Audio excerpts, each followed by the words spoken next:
federal sources have told me there were 850 ADF set to go down, and they've been told not to go down. At least I didn't get turned away at the border, because the request from Dan Andrews has to be revised, or the Victorian government has a wish to revise the request. The 850 were going down to be involved in logistics, in planning and in quarantining.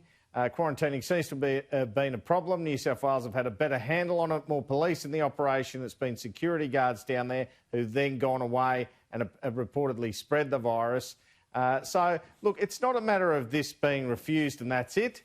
My understanding is the Defence Force will still be going down, but it might take a day or two for the request to be revised. And I think it was about a week ago Scott Morrison offered this help, so Dan Andrews would be politically crazy to knock it back. But I do think it's interesting there's been this little hiccup here, because it's really shades of Scott Morrison and Gladys Berejiklian around the bushfires and when or if the army should go in when they did. It's more sort of confusion. It adds more to the story, I guess, Kieran. And, you know, we've got a situation again where a state government's handling of it is at question. It will feature in National Cabinet. Other states will be saying, don't give it to us. We've already reported a federal minister saying, if this goes everywhere, Victoria could stuff the nation. So, interesting times. And, look, Michael McCormack, for his part, he was saying earlier today that essentially if you go out in those suburbs, you're putting jobs at risk. This is costing money, and so people need to download the COVID Safe app, exercise the social distancing, make sure that for those people in the northern suburbs of Melbourne, in those potential hotspots, they need to stay at home.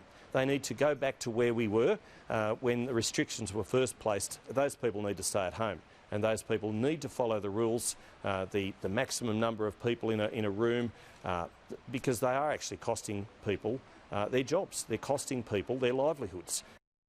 And Andrew, this all comes ahead of National Cabinet tomorrow. There'll be a lot of focus, a lot of pressure on Premier Andrews. There absolutely will, and I think the best illustration of that is this curve, if we can show it again, Kieran. Have a look at Victoria versus New South Wales. Now, when all the shutdowns happened and the borders were shut and the quarantining began, and after about March 23 to 27, the numbers fell off a cliff, you saw these sorts of climbs, except it was 200 a day in New South Wales, 200 a day of cases, and about 150 or so a day, I think, in Victoria. Look at this, where it's heading. It's heading in a bad direction because a lot of it's community transmission. 33 cases today, 9 from the hotels. The rest are community transmission. So that's why he's testing everywhere to see how bad it is. I mean, once it goes 16, 32, 64, it's too late. You know, so they're trying to get on top of it now. Really, the pressure will be on Victoria tomorrow, because then look at New South Wales and what a handle they've had on it.